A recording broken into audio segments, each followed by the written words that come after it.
সবার আগে তোমাদের কাছে ক্ষমা চেয়ে নিচ্ছি আমার গলার ভয়েসের জন্য। প্লিজ তোমরা একটু অ্যাডজাস্ট করে নিও। প্রচণ্ড গলা ভয়েস মানে গলা বসে গেছে যেটা আর কি। তো শ্রাবণ মাসে আজকে শনিবার, তো রেডি হয়ে নিলাম ভুরনাতে যাওয়ার জন্যে। তাও তোমাদের থেকে ইন্ট্রোটা দিয়ে দিই। গুড ইভিনিং সবাইকে, রাখি এস ব্লগে সবাইকে অনেক অনেক স্বাগত। সবাই কেমন আছো? আশা করি সবাই ভালো আছো, আমিও ভালো আছি। তো দেখো এই গাড়িটা বুক করেছিলাম, মানে এই গাড়িটা আমরা সবাই মিলে পয়সা দিয়ে, তো আমাদের গন্তব্যস্থানে আমরা পৌঁছে গেছি ভুরনাতে। তো গাড়িটা অনেকটা আগে নামিয়েছিল, তো আমরা কিছুটা খানিকটা হেঁটে গেছি। হাঁটার পরে দেখো আমরা ভুরনাতে এসে গেছি। আর প্রচণ্ডভাবে সাজাই, সবাই জানো, তোমরা সবাই আসো অনেক দূর দূর থেকে এই বাবার কাছে ভুরনাতে।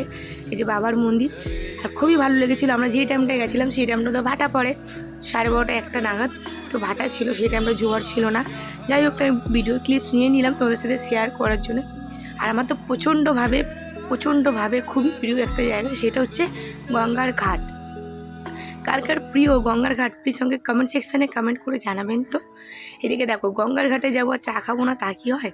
চলে গেছিলাম একা চা খেতে, কিন্তু ছোটোবেলায় বন্ধুর সাথে দেখা হয়ে গেল, যার সাথে বছরখানিক 4 বছর মানে 4-5 বছর খানিক আগে, যার সাথে আমি খুব আড্ডা মারতাম, মানে আমাদের ঘরেই আসতো। তো 3টার দিকে প্রচণ্ড খিদে পেয়ে গেছিলো, তো ম্যাগি নিয়ে নিয়েছিলাম। ম্যাগি নিয়ে স্ক্যাম হয়ে গেছিলো। 1.5খানা প্যাকেট দিয়ে 3জনকে শেয়ার করলো, বললো তিনজনের 3টা প্যাকেট। কি বলবো, জোর যার মুল্লুক তার। দেখো এদিকে বাঘটাক সাজানো হয়ে গেছিলো, সেদিকে দেখো গঙ্গায় নেমে জল নিয়ে নিলাম।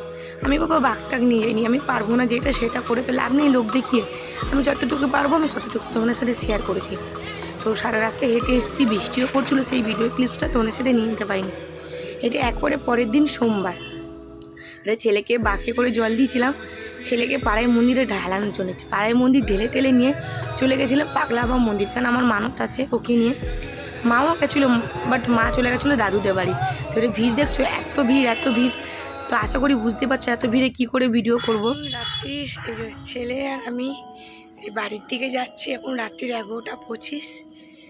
এতটা ভিড় ছিল, ছেলেকে সামলাবো না ঘর সামলাবো, সেই কারণে পুরোটা ভিডিও ক্লিপস নিতে পারিনি, তার জন্য সরি। দাঁড়ালে হবে না বাবা, অনেক রাত হয়েছে, অনেকটা পথ হেঁটে যাওয়া হেঁটে আসা, ভিড় মানে এত ভিড়। ছেলেকে তার মধ্যে সামলালো, সবই তো বুঝতে পারছো, গলাটা বসে গেছে। এই বাড়ির দিকে যাচ্ছি। তাহলে আজকে ভিডিওটা আমি এতটুকু রাখছি, পরের ভিডিওতে সবার সাথে দেখা হবে। সবাই ভালো থাকবে, সুস্থ থাকবে। Good night, tata, love you.